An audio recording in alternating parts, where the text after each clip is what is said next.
All nature was at beauty's festival. This is the concluding line or the description of the seasons. The last season being described is the spring, and the glory of the spring is making the whole nature very beautiful. And it is in that beauty that it appears like a festival, glorious, attractive, something joyous also.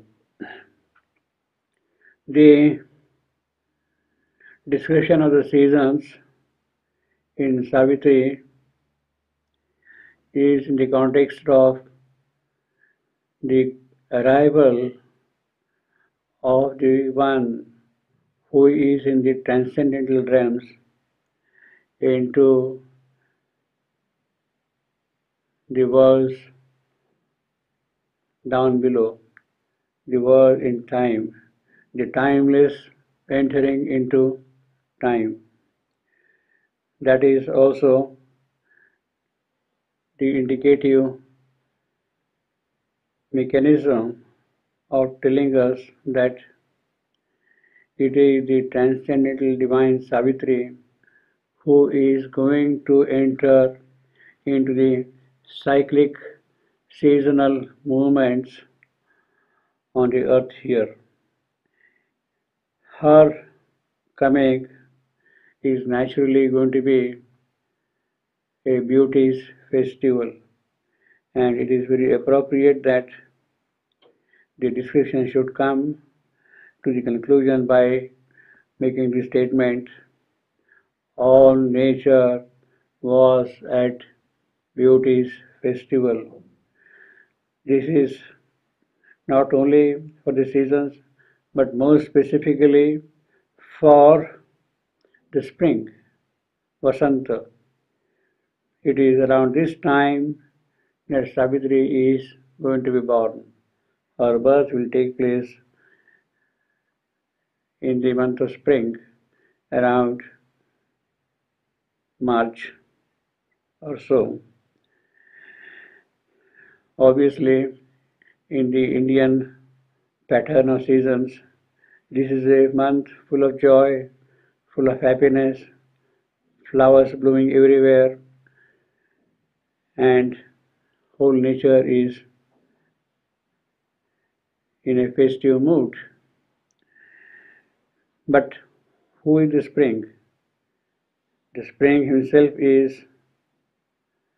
someone who comes here to embrace the earth bride. He is an ardent lover, and his concern is to bring joy and happiness to the earth. From that point of view, it is a wonderful union of the lover with the earth herself. Spring, an ardent lover, leaped through leaves, the green trees, the flowering trees, flowers coming up slowly. That is how the spring arrives. But the spring description is not just the description of nature. It has the power to take one to the transcendent sphere. His voice was a call to the transcendent sphere. He can lift up this whole creation to the worlds of beauty, and therefore his coming here is also signifying the possibility of the earth rising to the transcendental sphere as much as he coming down here. He moves human shapes into the divine. His coming brought magic and a spell. His touch, life's tired heart grew glad and young. He made joy a willing prisoner in her breast. That is what the spring will do. His voice, a call to the transcendent sphere. It has a possibility of molding the ancient sweetness into new shapes. Constantly, that is what he does, spring. There is celestial urge which surprises the blood, the body. There is a cadence of sweetness flowing in nature. There is storm of sweetness and light and song, sacrifice of perfumed hours. That is what constantly rises here. Not only that, you see all the trees and shrubs flowering up. Ashokas burned in crimson spots of flame, pure like the breath of an unstained desire. White jasmines haunted the enamored air, pure, white, beautiful, and pale mango blossoms fed the liquid voice of the love-maddened quail, and the brown bee muttered in fragrance with the honey buds, bee going from flower to flower, plucking honey.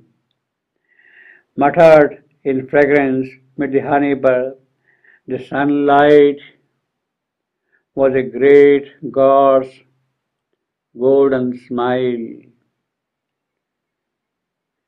There is a bright sunshine. And what is the sunshine? It is the smile of God Himself. And therefore, all nature is at beauty's festival all around here. Now, there is also a brief description of the spring in Milton's Paradise Lost. He describes the beauty of the spring and he wonders if your creations are so beautiful, so lovely, so attractive, so charming, how great, how beautiful, how majestic you must be. That is what we have here. The spring establishing relationship between this earth and the transcendent sphere. All nature at beauty's festival.